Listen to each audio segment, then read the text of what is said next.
Good morning, everyone. This is Gail Faulkner. Today I'm going to be working on a painting that I started yesterday to give it some time to dry.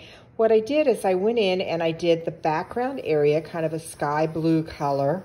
I then went in and I added what is called a skin. A skin is what is left over after you have used your acrylics on your palette, and you can scrape that dried paint up off of that palette. Usually takes about 24 hours for it to dry, and then you can adhere it to the canvas itself. I particularly liked this one because it had all of these reds showing right here, as well as the greens and the golds and some yellows, and that made me think of poppies, since I've been doing some poppy paintings recently. So I went ahead and put that skin on the canvas, and then I went in and I took my large round palette knife and I did 3 additional poppies that are fairly large and 3 smaller ones, and actually 4 smaller ones. So I have a nice progression from my large sizes to my mid-tone sizes to my small sizes. I want to keep this fairly impressionistic, but I am going to go in today. I'm going to add some additional detail to the poppies and add some more flowers and things to this background area. So what I'm going to do first, I'm going to get some additional layers on the background itself. So I'm going to take my phthalo green, mix it with a little yellow ochre and a little bit of the lemon yellow hue. And I'm going to go into this background with kind of a mid-tone. I'm going to put some additional shapes in there. I'm just kind of pushing and pulling the brush upward to get those shapes, letting them go up into the sky to kind of get some additional height. As I said last time when I was doing something like this, we want to be careful not to get a straight line across there at the very top. So what I'll do is I'll go ahead and make this taller here and get some of those fun things happening, but in a taller manner. And that one goes all the way up off the page. What I put down yesterday is fairly rough, so in some cases I can scrape over it and I can leave just a little bit of color showing on the canvas itself. So that will scrape over there, and you'll see how I'm getting just a little hint of that green color. I'm also going to go ahead and put it around the sides so I get that nice transition to the sides. With these gallery wrap canvases, that's really important to be sure that you do that. All right, now let's go in and let's put an even lighter tone. I'm going to mix more lemon yellow hue, and I'm going to put just the tiniest touch of white in it. Then I'm going to kind of do the same thing. I'm going to go in, I'm going to just lay a little bit of extra color in there, getting those fairly high. So I'm going to go in and do the same here. Just using my palette knife, pushing and pulling and getting some nice movement and color flow. All right, here I think I got a little too light, so very easily I can go back in and I can add more detail. I'm also going to take this round palette knife. I'm going to add some little pieces coming up off, so we keep that feeling of free-flowing, of the wind possibly moving through the plants, and just this tiny little extra movement through there is a nice addition. All right, now let's go in and let's look at this background area and what kind of other foliage do we want to put in there. I'm going to use my palette knife again. I've got some nice brilliant purple. I'm going to add a touch of red to it because we've got that nice color down here in the foreground with the reds. So I took that purple and added just a touch of red. So I'm going to do kind of the same thing here. I want to keep this impressionistic. There's so many different flowers out there that a gardener can imagine these being any kind of flower they want. Someone who really isn't into gardening just knows there's a nice flow of color and movement. All right, so we're going to pull those across like that. And so we've got that nice purple up in there. Now I'm going to go in. I'm going to repeat some of the reds from the bottom. Just some small shapes here and there. And we'll go in and we'll do some connecting of that in a bit. So see how that pulled the eye up. And again, we don't have to identify these flowers at all. We're just seeing a nice movement of color. Okay, now I'm going to take my brush, and I've got just a nice liner type of brush. I'm going to put some green paint on it with a little bit of the yellow. So I've got the phthalo yellow, green and the lemon yellow hue. And let's pull some stems up. Just very gently pull some stems in there. Add a little white to the brush, so maybe, there we go. They're showing up a little better now. So you have to work your darks to lights depending on what part of the background you're working on. So I'm just giving those a little bit of a stem so they make sense where they're coming from. We're in a darker area down here, so the stems become a little bit lighter. And this is just all free-flowing. Doesn't have to be real specific. Just lots of nice variables in there just to kind of define what's happening in that background. All right, so now let's go in and let's use the other palette knife.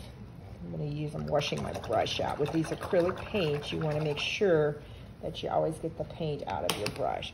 So now I'm going to use this pointed palette knife. I'm going to get a little white. I'm going to go into these flowers and just do some daubs to create some different highlights going on in there. And then after I do that, I'll probably go back in with some more of the purple and fold those in a little bit more. I'm adding more purple and to the white, getting a kind of a light tone. So we'll have the darker tone we put down originally, a mid-tone, and a light. Not a lot lighter, but a little bit lighter. And that'll soften those whites into the overall feeling. And the great thing here too is that we can always go back and do more at another time if we decide that's what we want to do. Got a little bit of a void there. Let's get some of that up. All right, now I'm also going to bring some of this purple down into the foreground. Get a little more red with it. I'm going to bring just a little bit of that feeling of the purple down here. And see, the minute I start adding some purple down here, I'm also getting that flow. We're seeing that feeling of the color coming around, getting the feeling of lots of things happening here. Always get your sides when you're doing things like this.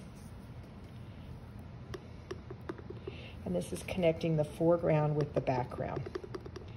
It's all about visual signals. Let's go and put just a touch of purple up here in the green. Again, that'll pull our eye on up. All right, now we're gonna look at the poppies down below. I'm gonna take these poppies and I'm going to add some highlights to them. So we're gonna take a round brush and we are going to put some cadmium red hue with some orange. Let me show you what I've got here on my palette. Cadmium red hue and some orange. And I'm going to create a lighter tone than what I already have on the poppies. Twist your brush so you retain that nice point. And then let's go in and let's just kind of lay that color down. And see how that gave us instantly some additional dimension on that poppy. Do the same thing here. I'm going to go back into this other one and add just a little more orange. There we go. You see how that bottom is wanting to come forward now. The poppy is starting to cup a little bit. So I'll do the same thing with these others, just a quick little half circle around, and instantly those poppies have a lot more dimension. Now poppies typically have a dark center, so we're going to go in and we're just going to lay down a bead of dark. You can do this either with the brush or the palette knife. Lay that in there. A little bit in each of these. Again, we're getting more dimension in that poppy. All right. I'm now going to take my same brush, washing it out really good to get all the black out of there. I'm going to take a little bit of white on that brush. And let's go in. I'm going to lay my finger down here as a little bit of a crutch. Let's put a little highlight around that dark center. Just a little moon, just a little tiny half circle will do it. Doesn't take much, and you highlight that center. Again, we're bringing these to life even more. All right, now I'm going to take my cad orange and add some of my lemon yellow hue to it. And get a really light tone, maybe just a touch of white to lighten it up a little bit more. And let's go in and let's do a little bit of a highlight along this top edge. All right, now I'm going to take my brush, clean it off just ever so slightly. And again, trying to find a spot to rest the heel of my hand. And let's go through and let's just lighten that up. I'm going to go back into some of the orange. I think I got some green there accidentally. Into the orange, and let's lay some of that down too. All right, see again, we're getting that cup feeling of the poppy. So take my light mix, lay it up here on this top edge,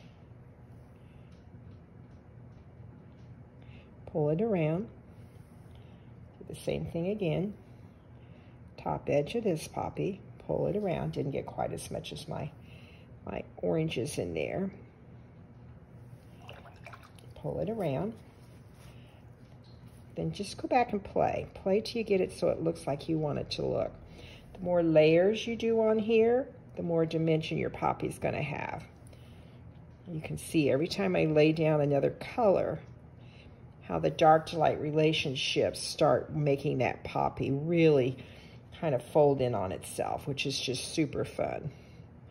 Don't forget your little guys. It's important that they get just a little hint of something going on too. Get a little white in this one to separate it a little bit more. You can either blend these edges or you can just leave them like they are. Either way works well. All right, so I'm liking the way those look a lot. All right, over here I have this suggestion of poppies, extremely impressionistic. But I am going to go in and I'm going to do just the littlest bit of separation so that we see the variables between the poppies. So I took my alizarin crimson and a little bit of black, and I'm looking here to see what poppies are where. And see how instantly this one's separated a little bit from the ones behind it. Just takes a light touch, you tuck those in there, and you get that nice variable. Doesn't have to be completely outlined. We're just after a suggestion. Here again is another one. Let's get a little more dark in there. Outline that ever so simply. And see how now we have this poppy feel.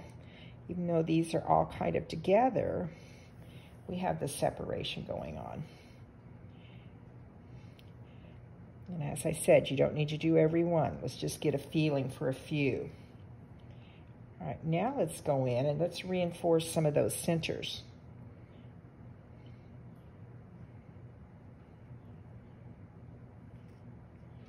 And I'm just working to get a balance. All right, I'm liking that. I feel like I need one more separation up here. Again, it's all about that balance. So now we have a poppy field. And we have these nice variables where we have the ones that are a little more dominant right here, the ones that are a little less so here. All right, now I'm going to go in. I'm going to add a little bit of highlight to some of these poppies, not all of them, just some of them.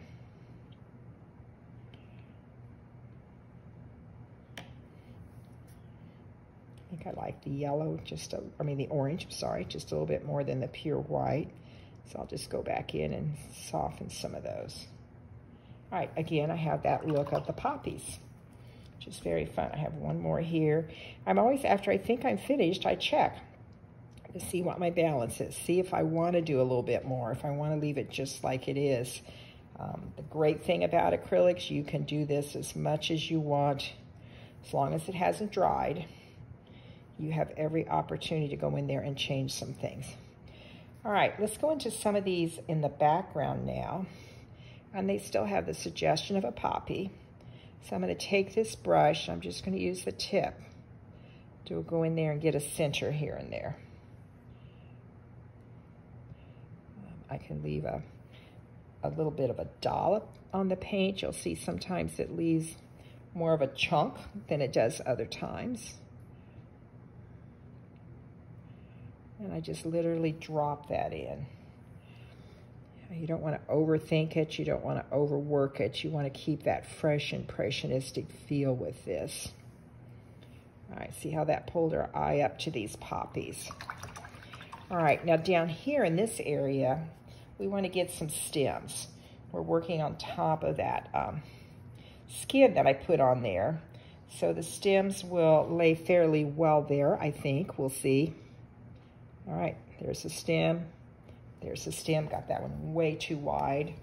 So I'm gonna take a little piece of my paper towel and just wipe it off. There we go. All right, let's do it again. I'm gonna get a skinnier brush out. If you put a little bit too much pressure on, then you get too big of a stem or a line. All right, so let's do this again. Just a little bit of a stem. Got a little bit darker stem there. Do a stem here. And let's also get some stems coming up from the bottom. Just use a variety of your green shades. Let's make this look as though these are just growing and something has to support them. We can go back in here, add some more grasses and stems. Just always think about what you have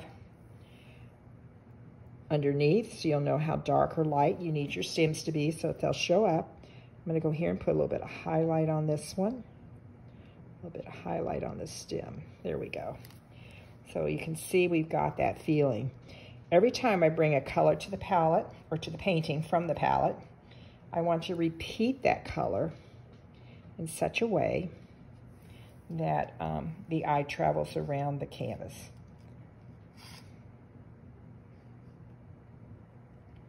Here I'm just moving the green through. Get a couple more stems up here. And I think this is a really good start to this painting. We could go in and do a lot more flowers in the back, but I kind of like that softness of great detail moving up to less and less detail. So I think I'm going to call this finished.